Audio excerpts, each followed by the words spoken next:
एक समुदाय को दूसरे समुदाय से लड़ाने का, एक वर्ग को दूसरे वर्ग से लड़ाने का प्रयास हो रहा है। भारतीयता में एक विश्वास रखना चाहिए कि ये पुरानी परंपरा है, ये कोई नई चीज़ संविधान में दी हुई नहीं थी। संविधान ने अंकित वही किया जो हमारी सभ्यता में चला आ रहा था। मैं नहीं मानता हूँ कि सरेंडर किया है, लेकिन मैं ये मानता हूँ कि जैसा रेजिस्टेंस होना चाहिए वो आज अभी तक देखने को नहीं मिला, तो वो सही नहीं होगा। अगर हम सम्मान करते हैं सुप्रीम कोर्ट का, तो सम्मान करते हुए जो व्यवस्था सुप्रीम कोर्ट ने बनाई है बात कहने की, हमको वही कहना होगा। तो इसलिए कभी कभी ऐसा लगता होगा कि अरे आपको अगर ये कष्ट है तो आप इसको खुले में क्यों नहीं कहते। खुले में कहते हैं, कुछ लोग कहते हैं सुप्रीम कोर्ट में विश्वास नहीं है। मैं इस समय चेन्नई में हूँ और मेरे साथ सलमान खुर्शीद साहब हैं। मौका है संविधान बचाओ यात्रा निकल रही है। जहाँ जहाँ से राहुल गांधी निकल रहे हैं भारत जोड़ो यात्रा में, वहीं से कांग्रेस ने प्लान किया है कि संविधान बचाओ यात्रा भी निकलेगी। सलमान खुर्शीद भी उस प्रोग्राम में शरीक हुए हैं। सर, क्यों लग रहा है आप लोगों की संविधान खतरे में है? देखिए, अगर भारत के लोगों के बीच में दरार डालने की प्रयास हो रहा है और जनता को भ्रमित करने की बात हो रही है, एक समुदाय को दूसरे समुदाय से लड़ाने का, एक वर्ग को दूसरे वर्ग से लड़ाने का प्रयास हो रहा है, चाहे वो खुला हो या वो गोपनीय हो, लेकिन ऐसा हो रहा है, तो कहीं ना कहीं उसका प्रभाव संविधान पर पड़ेगा। संविधान में आस्था जब सबकी होती है तो संविधान मजबूत होता है। और संविधान को जब हमने स्वीकार किया, संविधान को जब हमने अपने आप को दिया, बाबा भीमराव अंबेडकर ने उसका संचालन किया और सभी आज़ादी के नेताओं ने उसको अपना समर्थन दिया, तो उस समय सबका विश्वास प्रकट हुआ संविधान में। आज अगर लोग अलग अलग बट जाएंगे तो उसका कहीं ना कहीं असर संविधान पर भी पड़ेगा। फिर बहुत सारी संस्थाओं के निर्णय आ रहे हैं जहां अगर अभी ये सफल नहीं हुए तो लगता है कि बार बार प्रयास इनका है कि किसी न किसी तरह से जो हमारी संविधान की सोच समझ और जो संविधान की व्यवस्था है उसमें कहीं ना कहीं कुछ फेर बदल करने। खुर्शीद साहब, तमाम इंस्टीट्यूशन, चाहे वो सुप्रीम कोर्ट हो, आप खुद वकील हैं, CAG हो, इनकम टैक्स हो, ED हो, आपके नेता कह रहे हैं कि ये सब गिरफ्त में है। लेकिन कांग्रेस की सरकार थी, विनोद राय ने वहाँ से सवाल उठाया CAG से।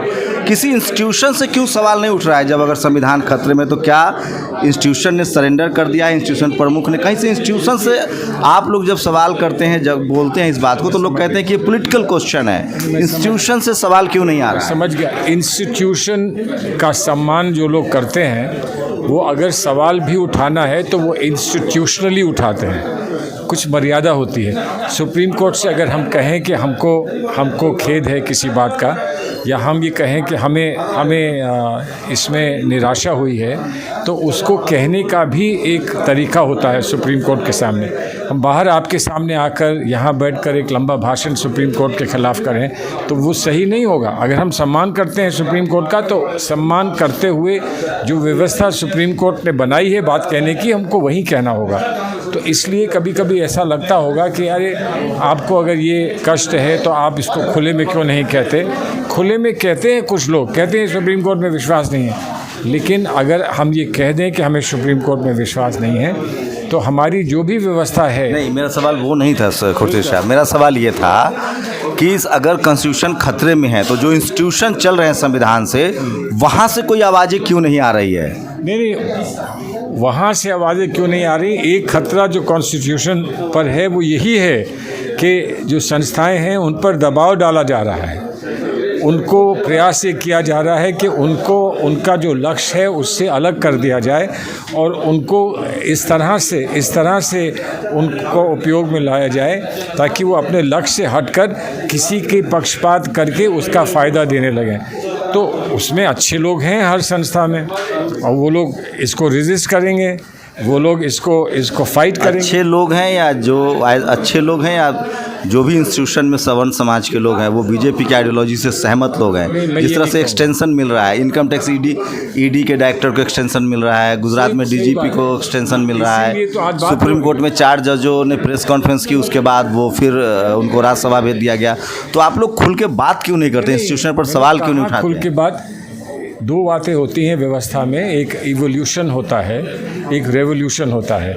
रेवोल्यूशन में आप सबको कहते हैं कि इसको ख़त्म कर दो, इसको मट्टी में मिला दो, फिर हम नया बनाएंगे, ये रेवोल्यूशन में होता है। इवोल्यूशन ये होता है कि जहाँ जहाँ त्रुटि होती है उसको धीरे धीरे किस तरह से ठीक किया जाएगा वो आप प्रयास करते हैं। आपको उम्मीद है सलमान साहब कि फिर से इस देश में अल्पसंख्यकों की स्थिति डर मन से निकल जाएगा?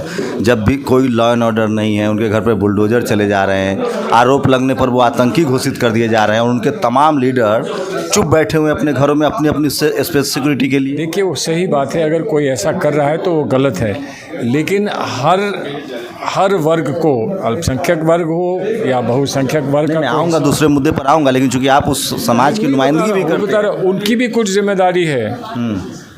हमारी एक अल्पसंख्यक वर्ग की भी एक जिम्मेदारी है। क्या निर्णय किए हैं पिछले 15 साल में, 20 साल में? वोट दे तो रहे हैं आप लोग। अरे किसको वोट दिया है? 2% यूपी में दिया है, 2% वोट दिया है। यूपी तो दे रहे हैं। अरे जिसको दे रहे हैं उससे कहीं कोई समाधान निकला है? राजस्थान में दे रहे हैं, छत्तीसगढ़ में दे रहे हैं, जहाँ दे रहे हैं वहाँ अच्छी सरकार मिली, और जहाँ नहीं दे रहे हैं वहाँ भी तो उसी तरह। राजस्थान में भी तो एक तरह का एक हुआ है। परफेक्ट कहीं नहीं होता, हर चीज़ बिल्कुल। रिलीजियस एट्रोसिटी बढ़ी है सर, बीजेपी हो या कांग्रेस की सरकार। लेकिन हमारे मुख्यमंत्री जो कर सकते हैं वो कर रहे हैं। जब रिलीजियस विवाद बढ़ते हैं तो उसमें बहुत सूझबूझ के साथ उसको डील करना पड़ता है। आप लोग को लगता है जिस तरह से बीजेपी का जो मैनेजमेंट है, इकोनॉमिकली, सोशली और मीडिया के थ्रू, आप लोग लड़ पाएंगे? लड़ेंगे, हमको विश्वास है, नहीं तो हम यहाँ क्यों आते? दिल्ली से चलकर अगर हम चेन्नई आए हैं तो इसलिए आए हैं कि हमें विश्वास है कि हम लड़ पाएंगे। मानवता में विश्वास रखना चाहिए, एक भारतीयता में एक विश्वास रखना चाहिए कि ये पुरानी परंपरा है, ये कोई नई चीज़ संविधान में दी हुई नहीं थी।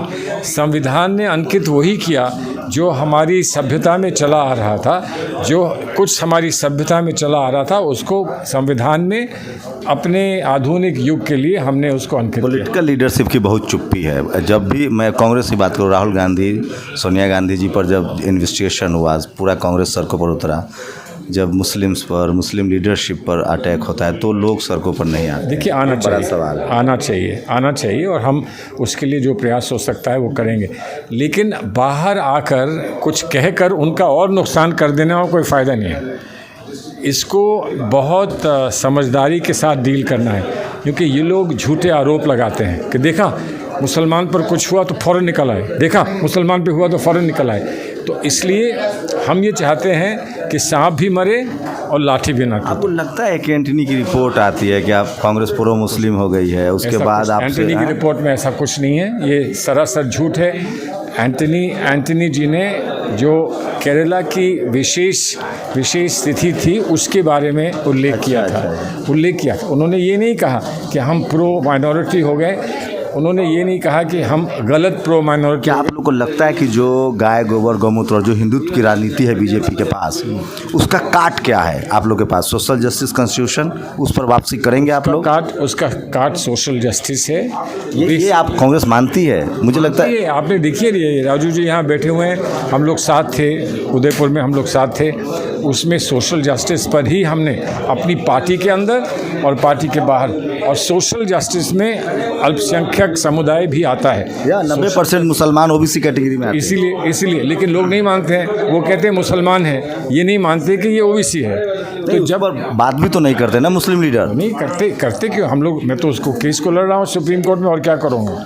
एक आखिरी सवाल बताइए, चूँकि आप हाईली इंटेलेक्चुअल हैं, सत्ता में लंबे समय तक रहे हैं, वकील भी हैं, आपकी बातों पर लोग भरोसा करते हैं, आपको सचमुच लगता है कि तमाम इंस्टीट्यूशन ने सरेंडर कर दिया है? उसकी वजह क्या है? मैं नहीं मानने को तैयार हूँ कि सरेंडर किया है, मैं नहीं मानता हूँ कि सरेंडर किया है, लेकिन मैं ये मानता हूँ कि जैसा रेजिस्टेंस होना चाहिए, जैसा रेजिस्टेंस होना चाहिए वो आज अभी तक देखने को नहीं मिला। सुप्रीम कोर्ट ने कुछ ऐसे फैसले किए आपकी हैं। सरकार थी यूपीए 2, तो हर जगह से आवाज़ें आती थी और वो सब फर्जी साबित हुए, चाहे 2G स्कैम हो, तो विनोद राय ने माफ़ी भी मांग ली, लेकिन आपकी सरकार चली गई। अरे सरकार चली गई लेकिन आज तो कुछ भी कहीं से कोई आवाज़ नहीं आ रही। फिर आएगा, ये फिर समय बदलेगा, दौर बदलेगा। धैर्य कहाँ से लाते हैं आप लोग? कहाँ धैर्य है? धैर्य है, जिस पे नहीं धैर्य होता है वो पार्टी छोड़ के चला जाता है, जिसमें धैर्य है वो पार्टी मैं में। उस पर आना नहीं चाहता हूँ, क्योंकि आप लोग संविधान में, कांग्रेस की इंटरनल चीज़ों पर अभी बात नहीं, संविधान बचाओ यात्रा निकली है, सलमान खुर्शीद साहब है। मैं फिर कह रहा हूँ, कांग्रेस को अभी भी भरोसा है, चूँकि राजनीति में कांग्रेस लंबे समय तक रही, उनको लगता है कि ये दौर भी निकल जाएगा और वो लोग वापसी भी करेंगे। सवाल यही है कि हिंदुत्व की जो राजनीति है, धर्म की जो राजनीति है, उसके काट में कांग्रेस के पास क्या हथियार है? फिलहाल संविधान, भारत जोड़ो यात्रा दिख रहा है। तमिलनाडु की धरती पर हूँ, सोशल जस्टिस की लड़ाई यहाँ बहुत तेज़ है। सलमान खुर्शीद साहब कह रहे हैं कि सोशल जस्टिस के मुद्दे पर आना पड़ेगा कांग्रेस को। आ गए हैं, आप हमारे रेजोल्यूशन देख लीजिए वर्किंग कमेटी के। हमने सोशल जस्टिस को कभी नकारा नहीं था, लेकिन सोशल जस्टिस में हमको क्या फाइन ट्यूनिंग करनी है उस पर, जैसे मैंने कहा उदयपुर में हमने किया, अब उसको क्रियान्वित करना है। उसमें ऐसा होता है कि आप जो भी अच्छा कार्यक्रम लेके आते हैं तो कुछ ना कुछ लोग उसमें प्रश्न चिन्ह लगाते हैं, ये गलत है, ऐसा नहीं करना चाहिए। लेकिन हमें पूरा विश्वास है, और हमें पूरा विश्वास इस बात का है कि हम इसमें सफल होंगे, और इससे भारत की जो स्थिति, मुस्लिम के साथ नहीं दिखेंगे, वहाँ एक खतरा है ये नहीं कहा। कि हम एंटी प्रो मुस्लिम हो जाएंगे। ऐसा नहीं है, सब पार्टियों में प्रॉब्लम है। नहीं, प्रो मुस्लिम होने का सवाल नहीं है। जस्टिस टू ऑल में जस्टिस टू मुस्लिम्स भी है। शुक्रिया सर, हमें समय देने के लिए। तो ये सलमान खुर्शीद साहब थे, और तमाम कांग्रेस के बड़े नेता यहाँ मौजूद हैं, उनसे भी बातचीत करेंगे।